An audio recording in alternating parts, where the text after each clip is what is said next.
শুক্রবার সকাল 10:38 রাজধানীর ব্যস্ত জীবন ঠিক যেমন ছিল তেমনই ছুটছিল।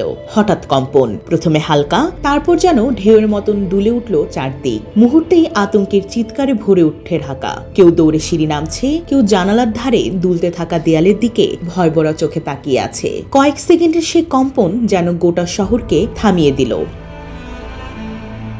আবহাওয়া অধিদপ্তর জানালো, উৎপত্তিস্থল নরসিংদীর মাধবদী।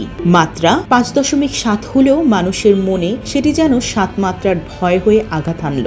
ঢাকার বিভিন্ন এলাকায় দেয়ালে ফাটল, ভবন হেলে পড়া, বসতবাড়ির আসবাব উল্টে যাওয়া, সব মিলিয়ে শহর জুড়ে শীতল স্রোতের মতন ছড়িয়ে পড়ে আতঙ্ক। আর পুরান ঢাকার বংশালে ভেঙে পড়া রেলিং এর নিচে চাপা পড়ে চলে যায় অন্তত 3টি প্রাণ।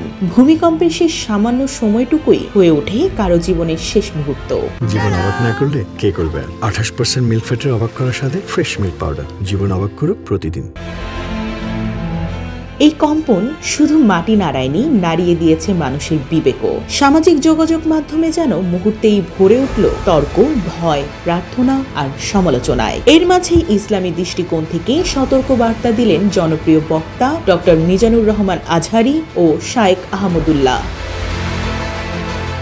ভূমিকম্পের পর ডক্টর মিজানুর রহমান আজহারি তার পোস্টে লিখেন, ভেবে দেখেছেন কি আজ ভূমিকম্পের তীব্রতা আরো ভয়ঙ্কর হলে খুব কম সংখ্যক মানুষের শেষ আমল হতো ফজরের নামাজ। সেই লিস্টে আপনি থাকতেন তো? উত্তর না হলেই শুধরে নেওয়ার সুযোগ রয়েছে এখনো। এই কম্পনে টের না পেলেও চূড়ান্ত কম্পন কিন্তু ঠিকই টের পাইয়ে দেবে। তাই আসুন সময় থাকতে নিজেদের শুধরে নেই। তিনি সূরা আল মুলক থেকে উদ্ধৃত করেন, তোমরা কি নিশ্চিত হয়ে গেছো যে যিনি আসমানে রয়েছেন তিনি তোমাদেরকে সহ এই জমিনকে ধসিয়ে দেবেন না? অতঃপর আকস্মিকভাবে তা থরথর করে কাঁপতে থাকবে।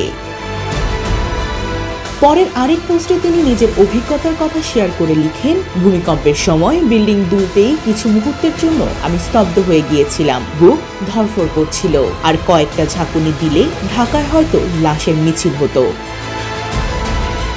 অন্যদিকে শায়েখ আহমদুল্লাহ লিখেন, এভাবে এক মহাকম্পন মহাপ্রলয়ের রূপ নেবে একদিন। সেদিন সম্পর্কে মহান আল্লাহ বলেন, হে মানুষ, তোমরা তোমাদের রবকে ভয় করো। নিশ্চয়ই কিয়ামতের প্রকম্পন এক ভয়ঙ্কর ব্যাপার। সূরা আল হাজ। তিনি আরো লিখেন, ভূমিকম্পের মাত্রা আরেকটু বেশি হলেই হয়তো আমাদের অনেকের জীবনের শেষ দিন হতো আজ। আজকের ভূমিকম্প অনেক বড় সতর্ক বার্তা রেখে গেছে আমাদের জন্য। আসুন বিলম্ব না করে আল্লাহর দিকে সমর্পিত হই, তওবা করি, প্রস্তুত হই।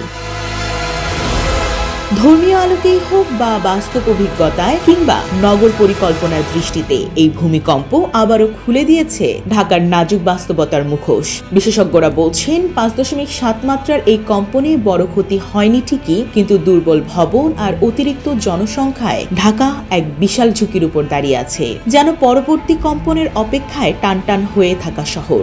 রাজধানী জুড়ে আতঙ্ক কাটার পরও মানুষ এখন উদ্বিগ্ন। পরবর্তী কোনো বড় কম্পন কি অপেক্ষা করে আছে? ডেস্ক রিপোর্ট, জয় জয় দিন।